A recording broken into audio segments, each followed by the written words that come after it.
Welcome to Universe Live. I'm Hassan El-Sheikh. And I'm Evadane Hendricks. It's Tuesday, March 21st, 2023. Breaking news, President Kevin J. Worthen is released as president of Brigham Young University at the devotional today. President Russell M. Nelson is announcing the conclusion of President Kevin Worthen's remarkable service as president of Brigham Young University. President Worthen served in the office for 9 years. He was called as university president in 2014. The officers of the board have called President Christopher Shane Reese to be the new president of Brigham Young University. The change in university leadership is effective immediately. It is not known who will replace President Reese in the AVPS office. BYU police are searching for a man who got into Helaman Halls and may have stolen some women's clothing. Investigators say the man unlawfully entered the female dorm on Friday morning. Anyone with information should call police. 25 BYU students from different majors unite to fight declining milk consumption. To stop the trend, students created 21 unique milk jug and carton designs in hopes of getting people to consume more milk. Actress Gwyneth Paltrow appeared in Utah court this morning. She's being sued for a 2019 skiing incident. The plaintiff claims the actress crashed into him while skiing at Deer Valley. He's suing for nearly $3 million. Don't Stop Believin' Provo. Journey will be at the headliner at the Stadium of Fire.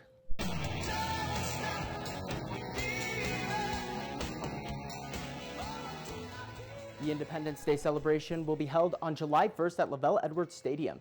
Tickets will be available on Friday at freedomfestival.org. You're probably familiar with and may even be a fan of podcasts, but have you ever wondered what it takes to create them? Tabby Freitas visited BYU Radio to learn more about the production process behind one of their main podcasts, The Appleseed. This is BYU Broadcasts, home to BYU TV and BYU Radio. And today we're going to learn the process behind producing a radio show. Amongst the many radio shows produced by BYU Radio is The Appleseed, a storytelling show hosted by Sam Payne. Appleseed, Tellers and Stories on BYU Radio. The Appleseed is a program, a radio program and a podcast dedicated to performance storytelling. It's been on the air since 2013, so we're just coming into a decade of production on The Appleseed. The show is dedicated to bringing all different types of tales into the homes of families in an effort to start important conversations and connect people. This one because it. So the important thing to do first of all is to find really great storytellers.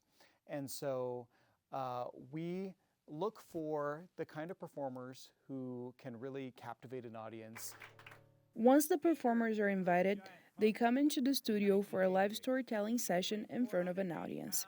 The producers then look through the archives and choose 2 of those stories previously recorded. They make sure it will be compatible and fit within the 28 minutes episode. Then, they write a script where the host will introduce those stories together. In between all these things, we're putting in like intro music. We have a little montage of clips that we play at the beginning. We have little bumpers that are just like little musical hits that last 4 to 5 seconds or so.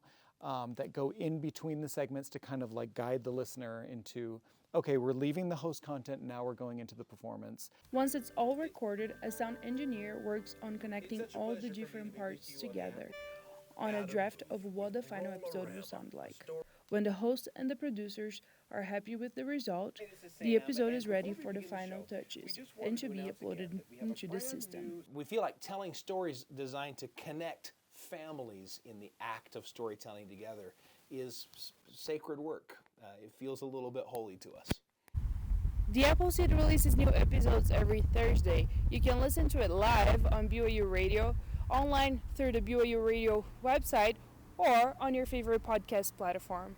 For the Live Universe, I'm Tauta Freitas. Governor Cox signed 66 new bills into law.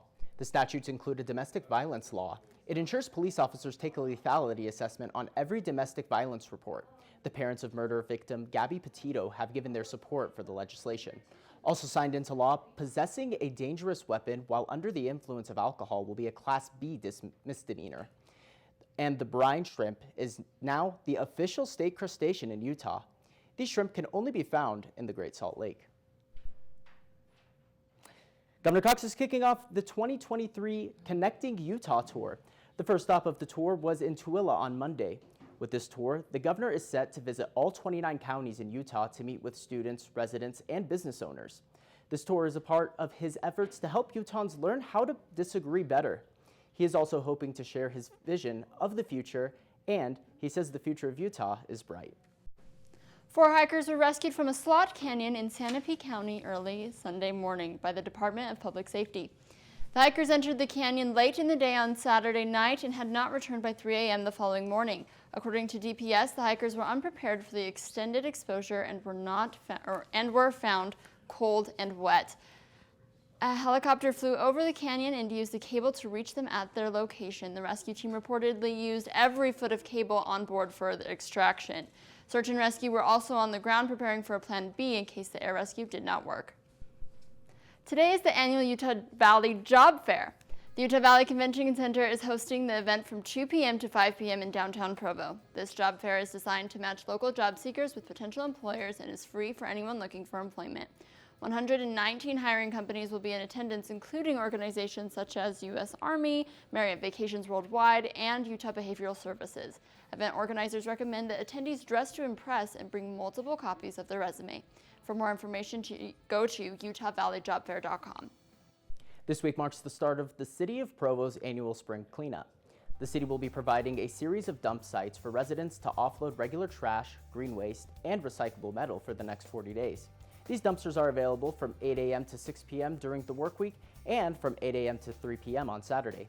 Items such as concrete, auto parts, and household chemicals will not be accepted and should be disposed of elsewhere.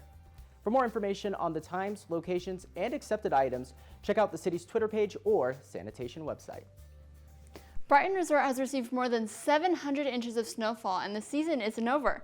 The ski resort says this groundbreaking season may continue to break records. It's noted that the total will increase as it is expected to snow more throughout the season.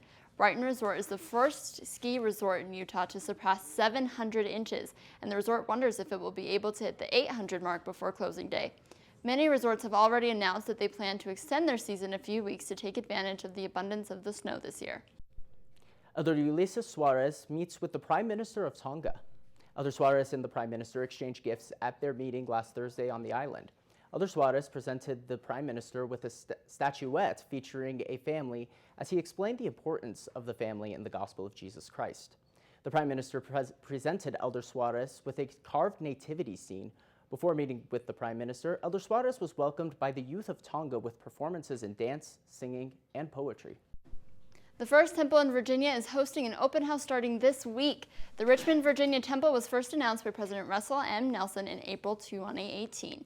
The building features architectural designs and landscaping choices to honor Virginia and its history. It also has several original and classic pieces of art. Virginia Governor Glenn Youngkin encourages everyone to take the opportunity to tour the building. It's an extraordinary and magnificent facility that brings together the history of Virginia. The temple will be open to the public for open house tours from Saturday, March 25th until Saturday, April 15th.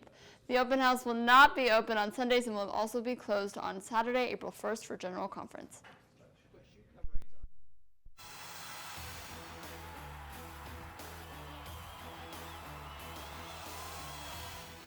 It's Survive and Advance for gymnastics in LA this weekend. The Cougars finished number 33, which gets them a chance to compete for regionals. Their first meet in the chase for regionals is tomorrow at 4 Eastern against conference rival Boise State. The Broncos and Cougars faced off twice this season, splitting the series, which means the rubber match will be win or go home tomorrow. Speaking of crosstown rivals, BYU has a matchup with the UVU Wolverines today. The Cougars fell short in their 3-game series with LMU last week. The Wolverines roll into town this afternoon with the good news that BYU is 34-9 all-time against UVU, including winning the last 13 straight. You can watch on BYU TV or listen on BYU Radio today at 3 Mountain Time. The 28th annual Cougs vs. Cancer Run was held over the weekend. Universe Live reporter Ariel Harmer shows us what it's all about.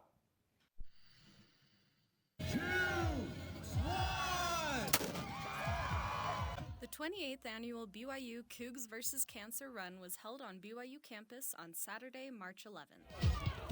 The event honors former BYU President Rex E. Lee, an avid runner who passed away from cancer in 1995, and raises money for cancer research at BYU.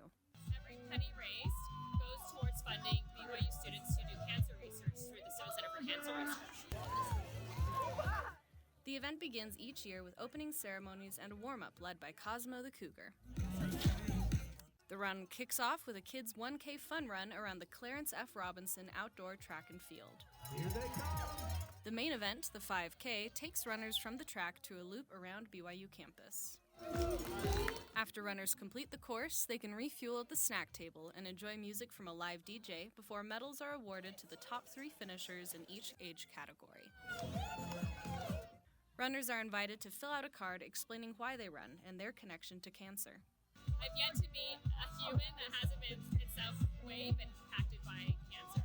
The Cougs vs. Cancer 5K is held once a year, typically the second Saturday of March. So make sure to start training now so you can join Cosmo in the run against cancer next year. Keep engaged, right? Reporting for Universe Live in Provo, I'm Ariel Harmer. Thanks for joining us today for Universe Live. Have a great day.